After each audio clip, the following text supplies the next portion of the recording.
महावितरणच्या वीज दरात आजपासून वाढ, वीज बिलामध्ये सरासरी 7.5% वाढ, स्थिर आकारातही 10% दरवाढ। व्यावसायिक एलपीजी 19 किलोचा गॅस सिलेंडर 30 रुपयांनी स्वस्त, घरगुती गॅस सिलेंडरच्या किमतीत कोणताही बदल नाही। छत्रपती संभाजीनगरमध्ये उष्माघाताचे 100 रुग्ण, छत्रपती संभाजीनगरमध्ये पारा 39 अंशांवर, उष्णतेच्या लाटेमुळे उष्माघाताच्या रुग्णांमध्ये वाढ।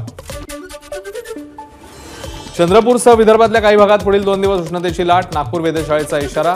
सध्या विदर्भातील पारा 40 अंश सेल्सिअसच्या घरात, त्यामुळे बहुतांश नेत्यांचा सकाळच्या पहिल्या सत्रात आपल्या प्रचारावर भर। मनोर वाडा भिवंडी या राज्यमार्गाची दयनीय अवस्था, वाडा मनोर महामार्गावरील करळगाव इथला पूल धोकादायक बनल्यानं महामार्ग अवजड वाहतुकीस बंद, त्यामुळे मुंबई अहमदाबाद राष्ट्रीय महामार्ग तसंच इतर उपमार्गावर वाहतूक कोंडी होण्याची शक्यता। झोपलेल्या व्यक्तीच्या डोक्यावर रॉड मारून हत्या, अकोल्याच्या बाळापूर तालुक्यातल्या बटवाडी गावातली घटना, बाळापूर पोलिसांनी 10 संशयितांना घेतलं ताब्यात। भिवंडी शहरातील फंडोले नगर परिसरातील यंत्रमाग कारखाना अचानक कोसळला, यावेळी कारखान्यामध्ये 8 मजूर काम करत होते, कारखाना कोसळल्यानं 3 कामगार जखमी।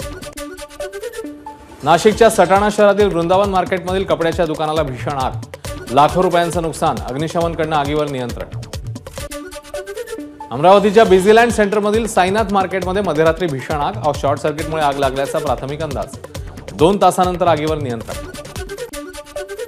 पालघरच्या वाडा भिवंडी महामार्गावर वैतरणा नदीच्या पुलाजवळ ट्रकला भीषण आग, आगीत ट्रकसह ट्रकमधील संपूर्ण गहू जळून खाक, शॉर्ट सर्किटमुळे आग लागल्याची माहिती। पुण्यातल्या बोराटे वस्तीत एका इमारतीत बाहेर उभ्या असलेल्या टेम्पो आणि कारला आग, अग्निशमनकडून आगीवर नियंत्रण, आगीचं कारण अद्याप अस्पष्ट। लग्नासाठी बस्ता घेऊन गावाकडे निघालेल्या तरुणाच्या दुचाकीला एसटीची धडक, अपघातात तरुणासह त्याची बहीण आणि भाचीचा जागीच मृत्यू, बीडच्या अंबाजोगाईमधली घटना।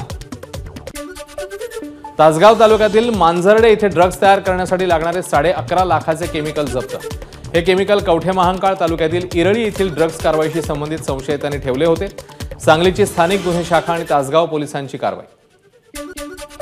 पराभूत मानसिकतेतनं आढळराव पाटलांची चिडचिड होते, अमोल कोल्हेंची आढळराव पाटील यांच्यावर टीका।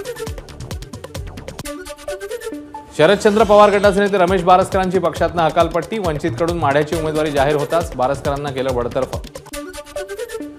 कोणत्याही परिस्थितीत स्वतःहून काँग्रेस पक्षाचा राजीनामा देणार नाही, काँग्रेसने वाटल्यास हवी ती कारवाई करावी, रामटेक लोकसभा मतदारसंघात अपक्ष निवडणूक लढवणारे किशोर गजभिये यांचं वक्तव्य। अमरावतीत भाजपने नवनीत राणांच्या विजयासाठी आखला मेगा प्लॅन, अमरावती भाजपचे अध्यक्ष प्रवीण पोटे यांच्या कार्यालयात भाजपची महत्त्वाची बैठक, यावेळी नवनीत राणांसह भाजपचे नेते पदाधिकारी कार्यकर्ते मोठ्या संख्येने उपस्थित। मंत्री दीपक केसरकरांना लोकसभा निवडणुकीच्या काळात शस्त्र जमा करण्याचे आदेश, सावंतवाडी पोलीस ठाणे हद्दीतील एकूण 13 जणांना शस्त्र जमा करण्याचे जिल्हाधिकाऱ्यांचे आदेश, 6 जूनपर्यंत शस्त्र पोलिसांच्या ताब्यात राहणार। विनायक मेटेंचे लहान बंधू रामहरी मेटे जय शिवसंग्राम संघटनेसह महायुतीत सहभागी होण्याची शक्यता, 2 ते 3 दिवसात रामहरी मेटे निर्णय घेणार।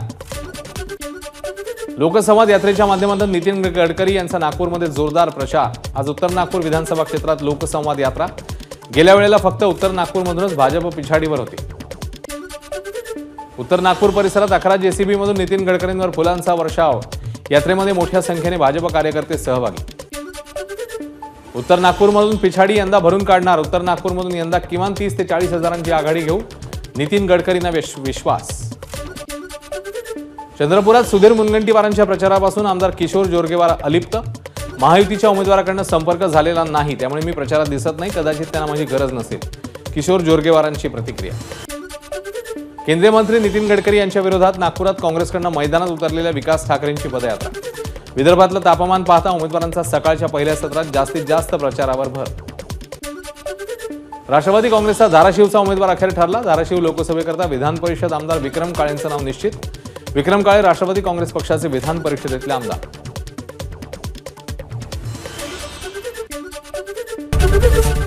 एबीपी माझा, उघडा डोळे बघा नीट।